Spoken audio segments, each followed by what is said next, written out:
Welcome back to another episode of the Brazen podcast. We're your hosts, Calley and Valerie. And today we want to talk about the fear of success because it's something that a lot of people don't really think about, and it's a really subconscious thing, but it can really hold you back in life and in business. So we're going to dig into that. But first, Val, how is your week going? It's going really well. We were just talking before we started recording about kind of the chaos of the last couple of days, but overall, feeling good. Excited to be recording. How about you?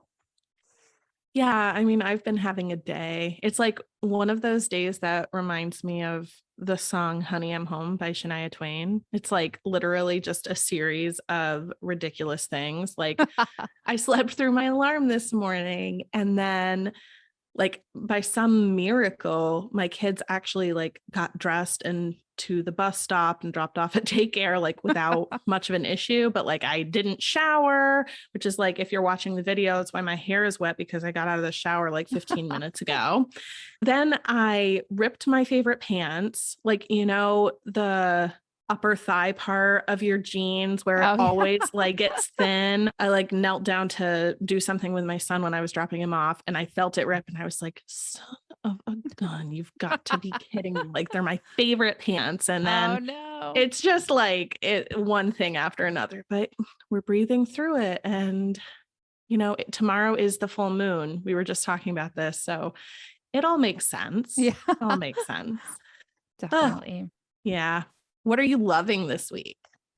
So this one isn't an actual tangible thing, but I'm really loving seeing and hearing more women have conversations about money. And I really have like appreciated that you and I have been very transparent about our goals with money and have felt, I think, pretty comfortable talking about money from the beginning. But I just realized that I don't really talk about money with a lot of other people. And I just happened to see on LinkedIn a little clip, and it was from the podcast Working Hard, Hardly Working. And it was just a little clip about kind of this woman's like journey making money and everything. And we can link it in the show notes, but I haven't listened to the full episode yet, but I was just like, yeah, like she's just talking about getting rich. And that's not everyone's goal, but it was just like kind of refreshing because I think feels dangerous to even say that.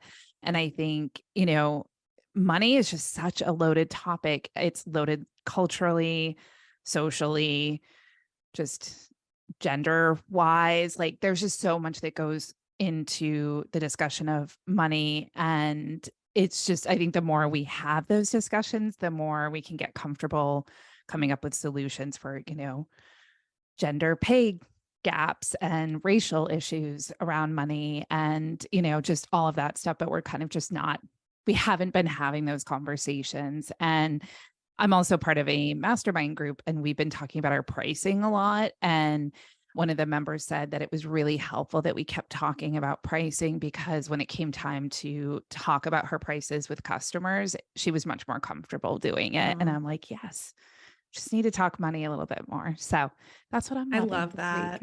Yeah. I mean, I think I was actually just having a conversation about this with my sister last weekend.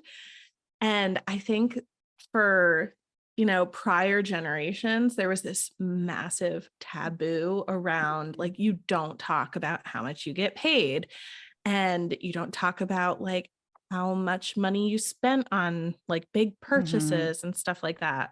Like I remember asking my sister and her husband, because they had just bought a camper, and, my husband and I have thrown around the idea of buying a camper at some point in the future, but we've never looked into it. So I have no idea what camper goes for. And so I just asked him, I was like, oh, how much did you pay for that? And it was so funny because my dad was like, what?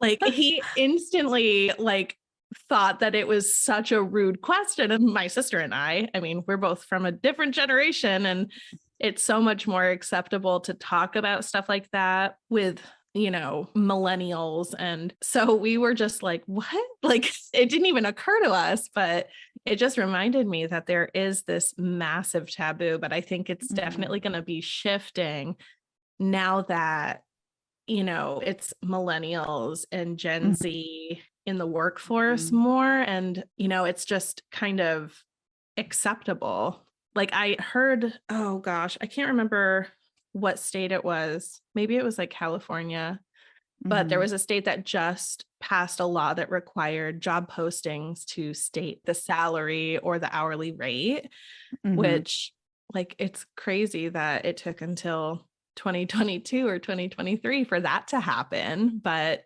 yeah, Yeah. I think it's a good thing to get comfortable with talking about money.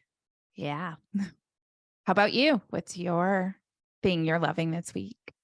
Okay, so this is very random and not at all related to anything that we usually talk about. But, if you're listening to this podcast, that's just what you're going to get from me is a bunch of random stuff. I've been obsessed with the Hamilton soundtrack.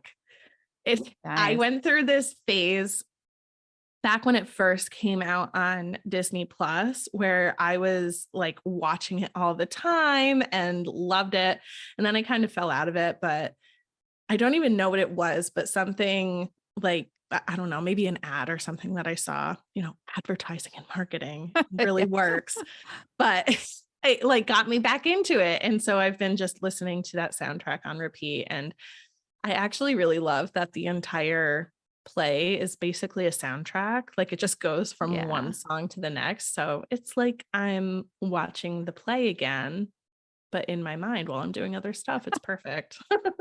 I'm embarrassed to admit that I have not seen it or heard the soundtrack. Oh So my gosh, it's it's something I can so add to my good. list. It's so good. I love it so much. Yes. Are you a theater fan or I not can be. super? No, I always like people ask me that and I'm like, yeah, I mean, I love everything kind of artistic. So yes, but I don't necessarily gravitate towards it fully. So yeah. Yeah. Yeah, I mean, I'm not like a huge theater nerd. It's not like I've seen a lot of plays, but the plays that I have seen, I've been like super into it. Like Wicked and Hamilton are two of my absolute favorites, but basically any musical is right up my alley. So let's dig into the fear of success because I think, it's a topic that's becoming more talked about, but prior to a couple of years ago, I had never really heard of the concept of being afraid of being successful. So, can you explain a little bit of what that actually means and what it looks like?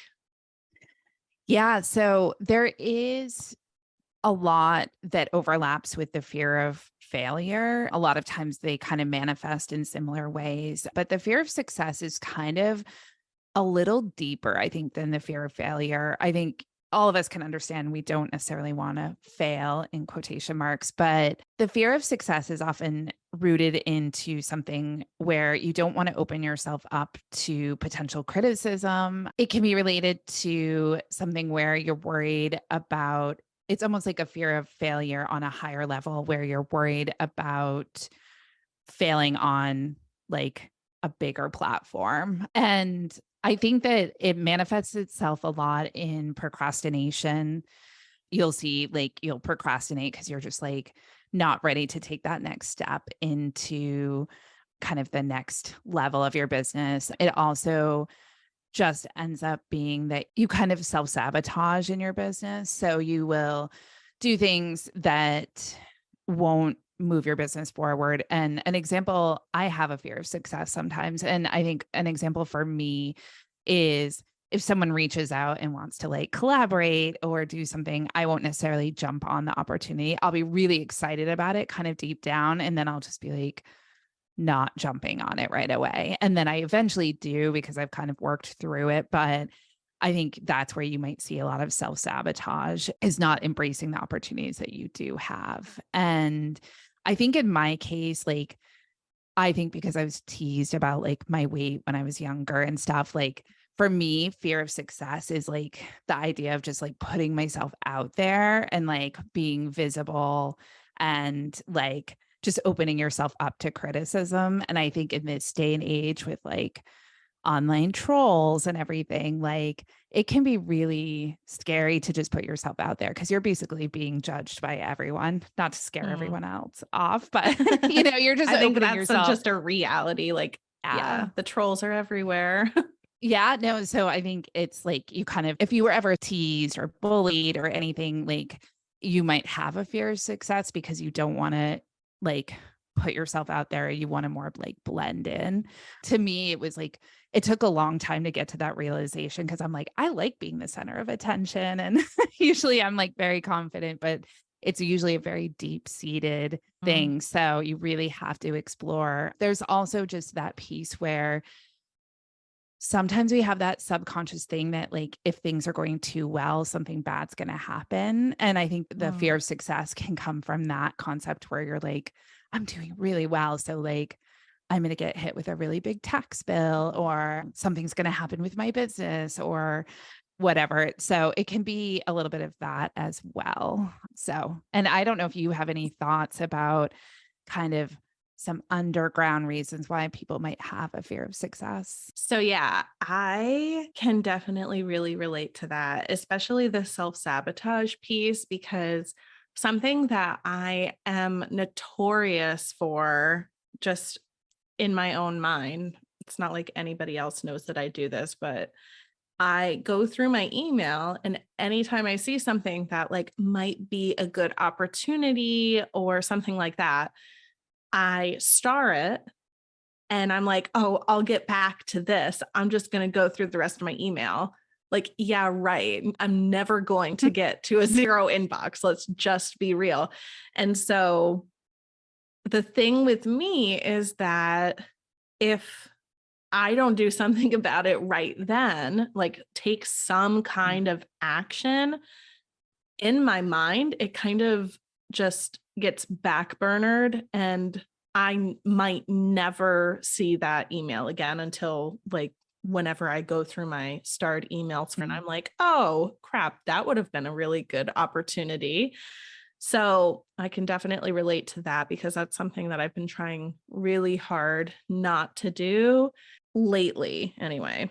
And one of the things that came to my mind when you were talking about just the really deep fear of being more visible and opening yourself up to criticism, like that is a really deep seated wound Mhm. because, you know, as a kid, a lot of us were teased by our peers for something. I mean, kids are brutal. Like they are just so mean to each other sometimes.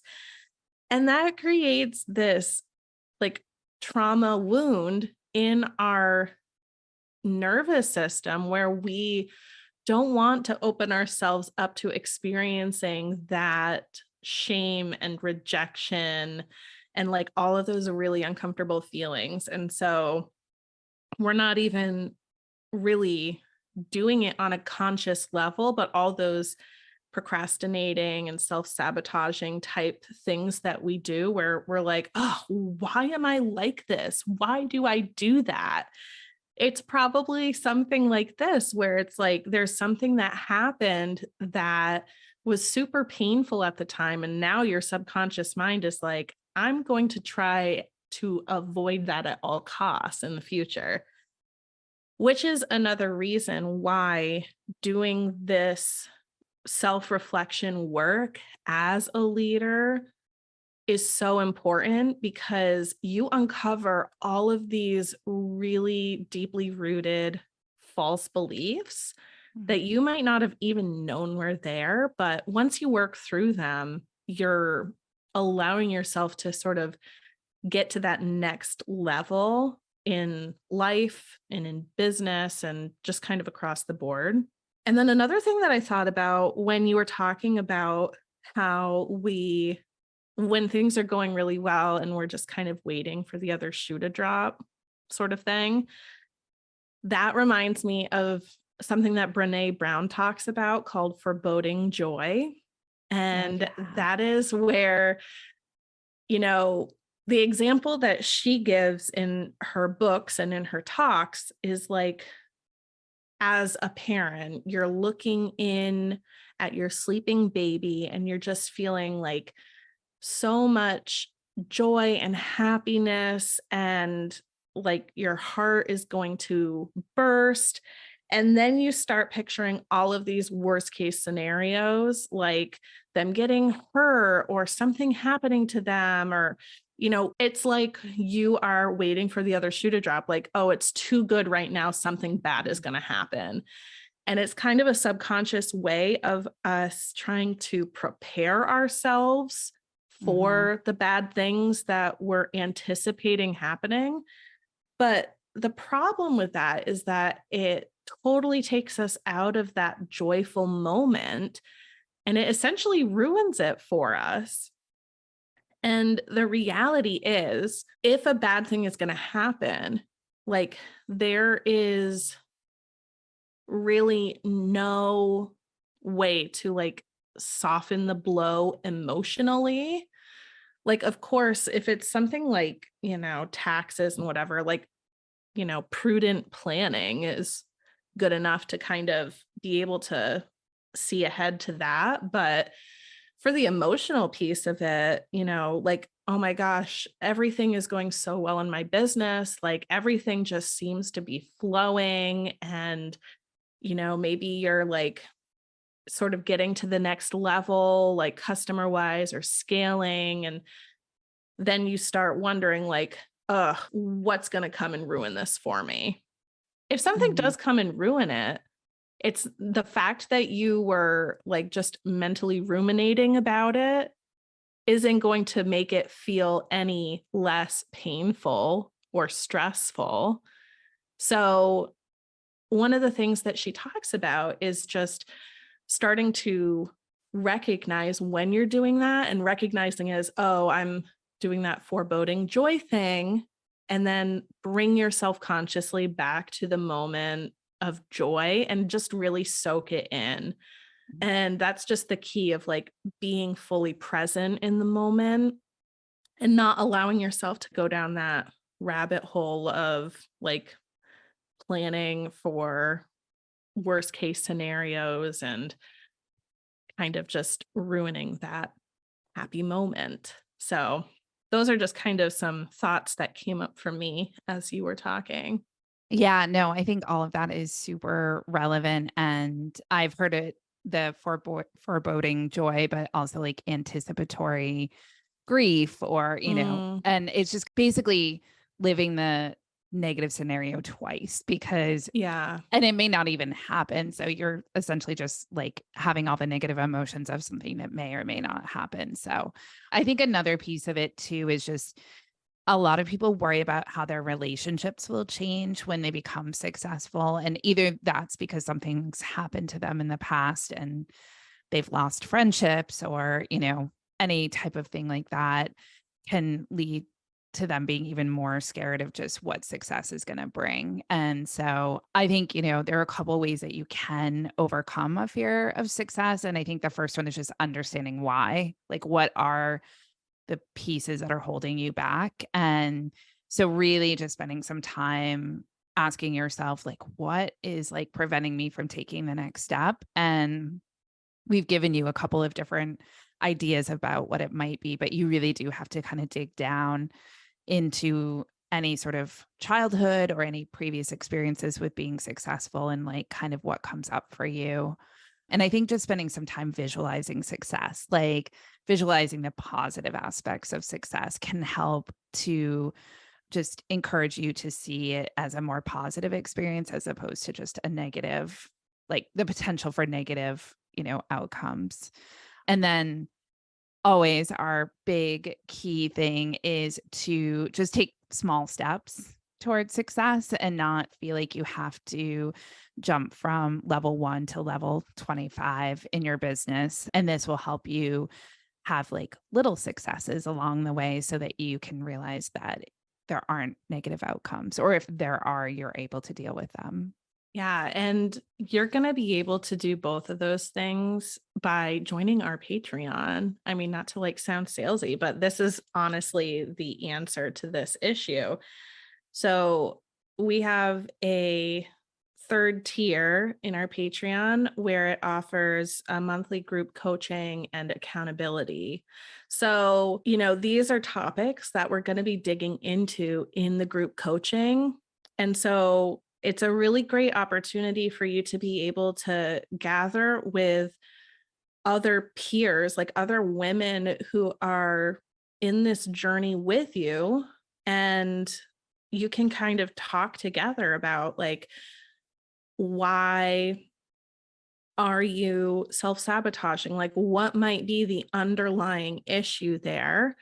And what are some small steps that you can start taking to get yourself some momentum with, getting out of those self-sabotage traps and, those mindsets where you're kind of just holding yourself back out of some subconscious fear. So, if that sounds like a good next step for you in your personal life and leadership journey, then check out the link that's going to be in our show notes. It'll bring you right to our Patreon, and we have a couple of different pricing options. So, there's something for everybody there.